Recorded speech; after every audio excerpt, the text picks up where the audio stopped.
All right, Emily. All right. You're up. Hello. Let's go. Hello. I'm Emily Lo. I'm Sal's daughter. I'm a student at the University of Miami. I am studying public health on a pre-nursing track and business of healthcare. So it's awesome to be here. It's an incredible opportunity. Thank you guys for letting me tag along. Yeah, and how many? You've got like 1 billion followers. Is that right? I have almost 1 billion, 60,000. There you go. But- Love it. Yeah, That's awesome. It's a cool thing that you can do nowadays for sure. Would you call that an influencer in a bad way or a good way? Both? No, but soon to be you guys for sure with the Jorie bot and everything and There all you your go. swag. There you go. Definitely. Oh, yeah, I for like sure. it. Swag I like is our it. thing, right? Yeah.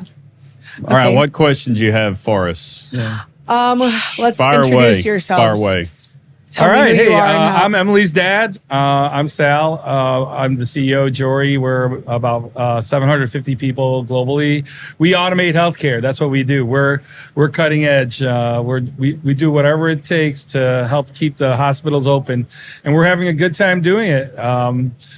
Here to my right is one of my closest and best friends and Chief Operating Officer, Chris Mashburn. Chris, And why don't you talk adopted Uncle uncle Chris. too. Adopted Uncle Uncle There you go, Bill. Uncle That's Chris. right. Uncle Chris, That's okay. it. For sure. He's Yeah. my emergency contact. There you actually. go. Yes. And Absolutely. Chris, why don't you talk a little bit about yourself? First and foremost, Chris had a full beard. He just shaved for this. Yeah, I did. I've that's- got my baby He's face got his baby going. face Yeah. going on. Yeah. Yeah. No, I love being here. So I had a couple of careers in security first and healthcare. Working for President Bush, I took a step up and started working for Sal. So I would say I don't know about that, Chris. yeah, no, I do. I think it's for sure. So anyway, it's great. It's great to be here. It's great to be here at another conference, Health ViVE, and we've been doing these podcasts and super excited about Emily getting involved and helping us out. Yeah, it's super exciting. What problem in healthcare made you think that something like Jorie AI had to exist? Well, I mean, there's tons of problems in healthcare, Amen. right? So Amen to that. it's an Yeah. open field for us to What's not a automate. problem in healthcare? Exactly. Right? Everything is a problem. We got patients that can't be served in the rural communities. We got hospitals Yes. closing doors. We have a $3.8 trillion spend, billions of dollars in losses.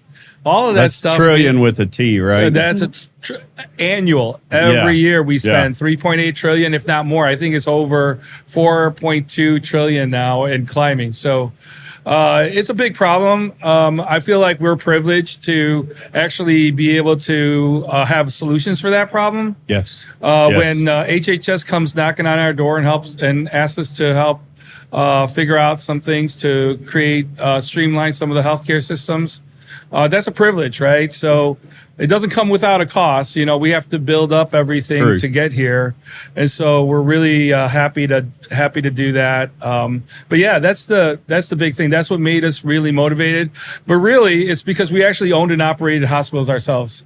So from being hospital operators and feeling the pain, also being technologists, and then Chris, he developed the TSA as it is today. So he comes from don't throw tomatoes. No tomato throwing. There might be some tomatoes, but I'll block you, Chris. You know, I'll dodge a bullet. There for you go. There you go. When I say Thank dodge you. a bullet, Chris was also with the Secret Service, right? So for George W. So Like we I got said, some took a really, step up. We got coming some really over to great work with you, Sal.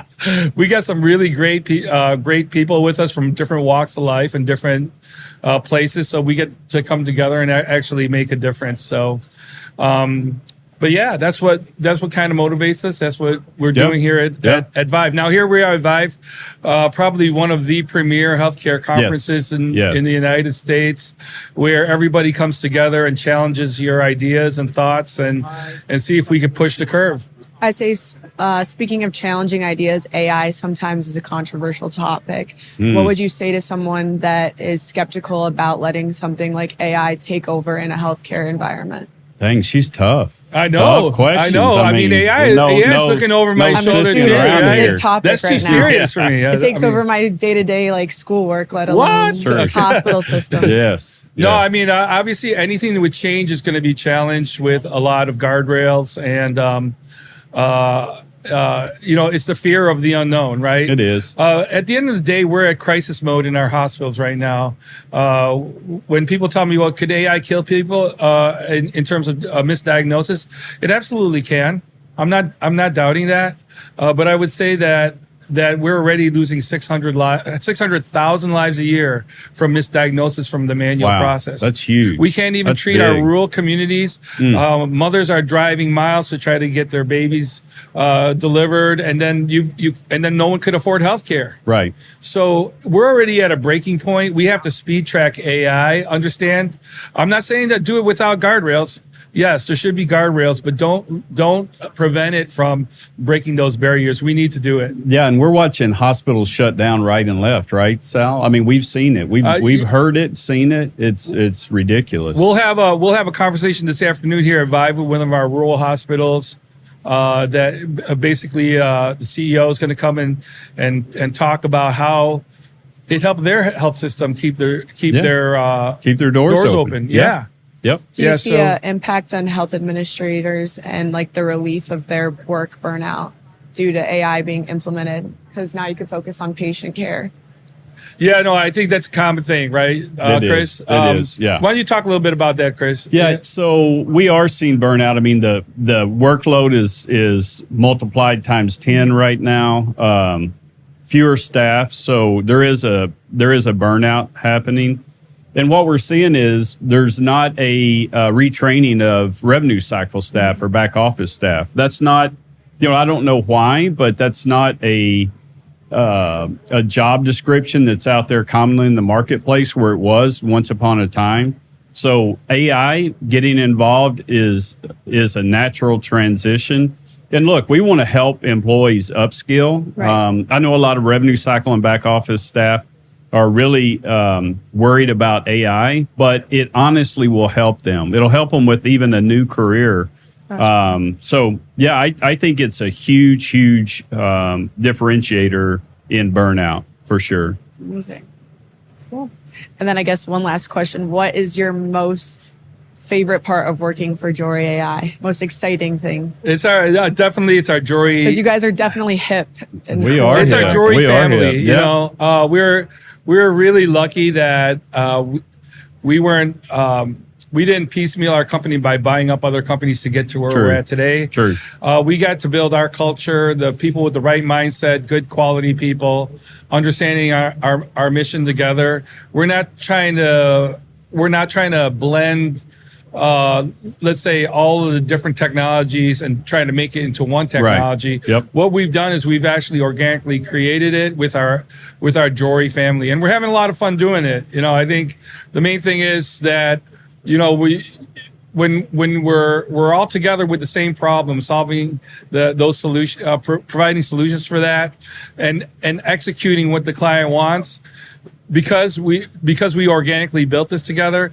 You're going to have a blast, right? It's challenging. It's not easy work. You're going to, what do we say, Chris, when we overcome our challenges and make it still in the game, Chris? Yep. Still in the game.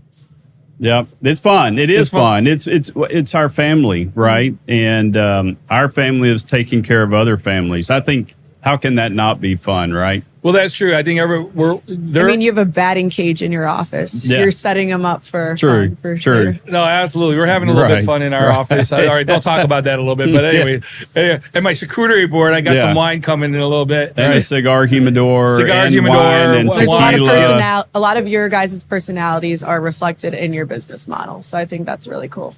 Yeah, that's our Jorie bot. That's his personality. I mean, soon he will come to life. I'm going to talk to Elon Musk about that, but then we're going to have an army of dancing Jorie bots out there. We're going to beat the Chinese. Yeah. The Chinese are not going to hold anything against our Jorie bots. Different about our bots, they're going to do the Cotton Eye Joe, though, where I don't think Elon Musk Make him put on a show. No, I don't think it. Yeah. Maybe we'll replace your singing career for sure. Whoa. Jorie bot singers, right? There you go.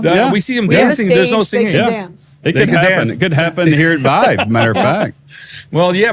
Wait. We got St. Patrick's Day coming up. How about some Irish dances? Yes, that'll irritate everyone a little bit of that. That's so irritating in itself, but imagine bots doing it. So what is really worn under a kilt? That's what the question is. Well, I'm not asking that question.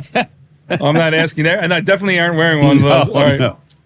All right. That's Well, what thanks, we're Emily. Thanks, Lo. Emily. Wrap Thank us you out. guys We so appreciate much. it. We're Okay. excited for the rest of the weekend. All right. Thanks. We'll see you again for All sure, see you right? again for sure. More podcasts to JT. come. Go Go JT. JT.